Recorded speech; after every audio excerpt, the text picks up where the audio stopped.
Ayun, hello, good morning. Ngayon guys, gagawa tayo ng ating katayef do.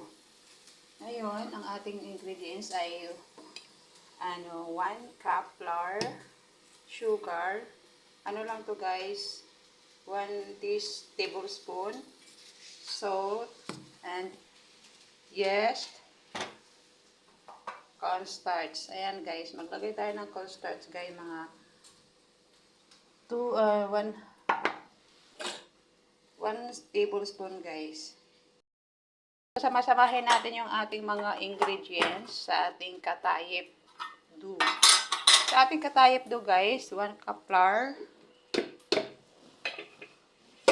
1 ano lang to guys, 1 teaspoon lang na yeast,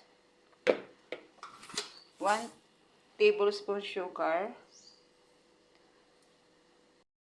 ayan, kaunting salt, yan,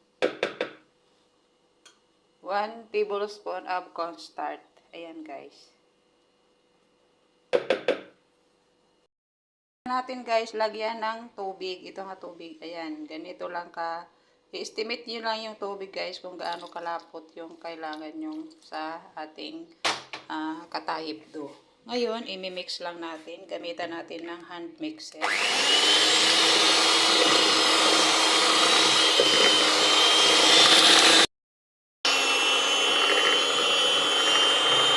Kailangan nyo guys yung ano natin, wag lang masyadong malabnaw at wag din masyadong malapot. Yung tamang-tama lang.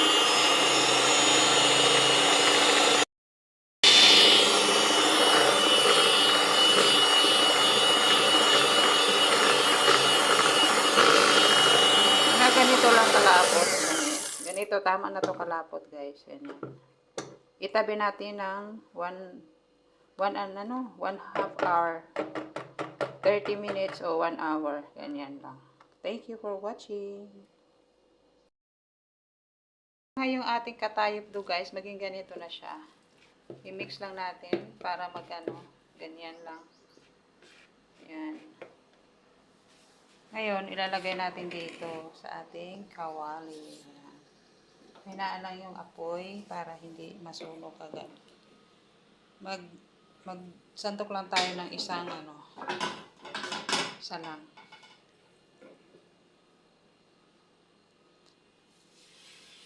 Spread natin yung ganyan lang guys. Huwag lang masyadong malaki. Hintayin lang natin na matuyo. Ito na siya guys. Pag itabi lang natin dito sa taas para matuluyan siyang matuyo yung nasa top niya. Tapos dagdag na, lagay natin tayo ulit ng isa pa. Dahan-dahan lang. Wag lang masyadong makapal.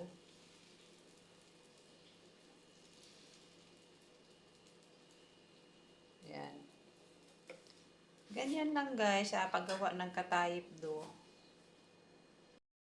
Guys, yung ating katayef do. Ayan na. Ayan.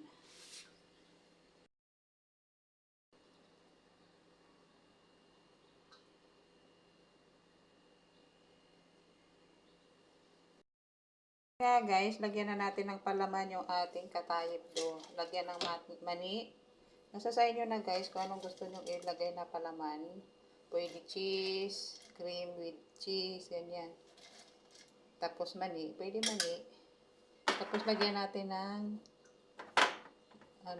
yung gaw-gaw. O tawag nito, cornstarch with water. Gaw-gaw naman.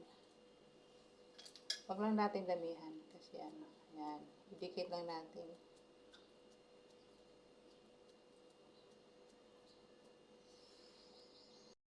Nga guys, yung ating katayef. Ayan, nalagyan na natin ng palaman to guys. Nilagyan natin ng mani kasi yun ang gusto nila, mga mani lang. Thank you for watching.